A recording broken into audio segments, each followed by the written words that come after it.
The gala lights were blinding. Crystals sparkled above linen tables, laughter carried across the hall, and I sat there in a borrowed suit that smelled faintly of mothballs. When she took the stage, I watched her with quiet pride. My wife, doctor now, accepting an award for excellence. Years of exhaustion, missed dinners, secondhand clothes, all carved into that moment. Then she spoke. "And this is my distant relative," she said, her hand grazing my shoulder, voice sweet with false charity. "He's fallen on hard times, but we're doing what we can to help." A chuckle from the audience, polite nods. I sat frozen. The applause swallowed me whole. I left before dessert, moving fast through the marble lobby. That's when the dean caught me. His grip was firm, eyes sharp with confusion. "I read your file," he said. "The scholarships, the grants. You're the reason she made it through. Without you, she wouldn't be standing there." The words cut deeper than her lie, because now I knew it wasn't a slip of the tongue. It was a decision. By the next morning, her career didn't belong to her anymore. At home, the air was heavy with silence. She slipped off her heels, humming as if nothing had happened. "You left early," she said casually. I studied her. The woman who once wept over ramen noodles in our apartment now wore a dress worth more than my car. Her hands moved with the grace of someone rehearsed, someone practiced at being watched. I wanted to ask why. Why erase me? Why carve me out of her story like rot from fruit? Instead, I said nothing. But denial doesn't hold forever. The gala wasn't a mistake. It was a performance. She'd rewritten her life, and I was no longer her husband. I was dead weight. She spoke to me less, worked late more, and every morning another inch of distance grew between us. Betrayal doesn't always come with lipstick on a collar. Sometimes it comes with a smile too bright, an introduction too clean. I realized then she had been preparing for this. I didn't confront her. Confrontation is messy. I learned long ago that silence gathers more truth than shouting ever will. So I watched. Her phone left on the counter, screen lighting up with late-night messages. Her schedule shifted in ways that didn't align with hospital rotations.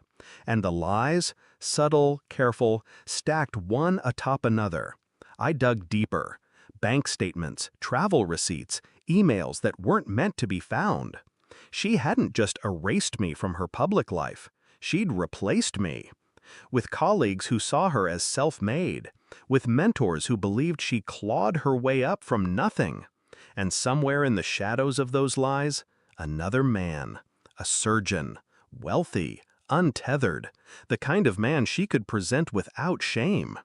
I didn't rage. I didn't break things. I cataloged. Piece by piece, I built the story she thought she'd buried.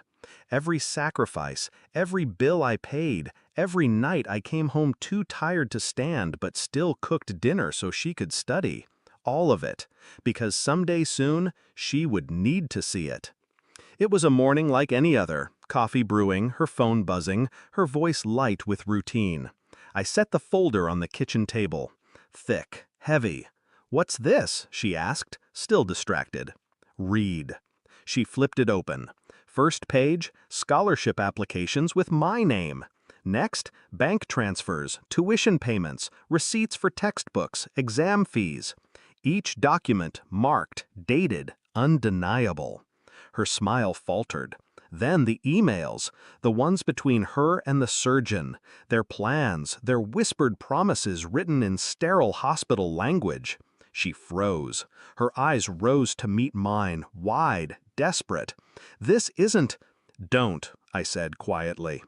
The silence stretched. She searched for anger, for shouting, for something she could fight against. All she found was stillness. And stillness is heavier than rage. I slid the final page across the table. A letter. My resignation from the 3 jobs I'd held. Dated the week she began medical school. Signed in my hand. She looked at it like it was a weapon. Maybe it was. Her lips trembled. "You can't—" I already did, I said, my voice flat, final. I leaned closer, lowering it to a whisper. The dean knows. The board will know. Everyone you tried to impress will know the truth. Your career doesn't rest on your brilliance. It rests on me, and I've just pulled it out from under you. Her breath caught, like she'd been struck. I stood, left the folder there, bleeding with evidence. Her world didn't need me anymore, but it wouldn't survive without me either. I walked outside into the morning sun. Neighbors waved, cars passed, life moved on, indifferent to the quiet war that had ended in that kitchen. Inside, she was unraveling. Outside, I was free. I thought about those nights spent scrubbing floors, lifting crates, serving tables. Every bruise, every hour stolen from my body to build her future. It no longer felt wasted. It felt weaponized. And now, it was mine again. I didn't feel pity, or love, or even hate. Only clarity. I had given her everything, and taken it back with one silent move. She would never recover, and I would never look back.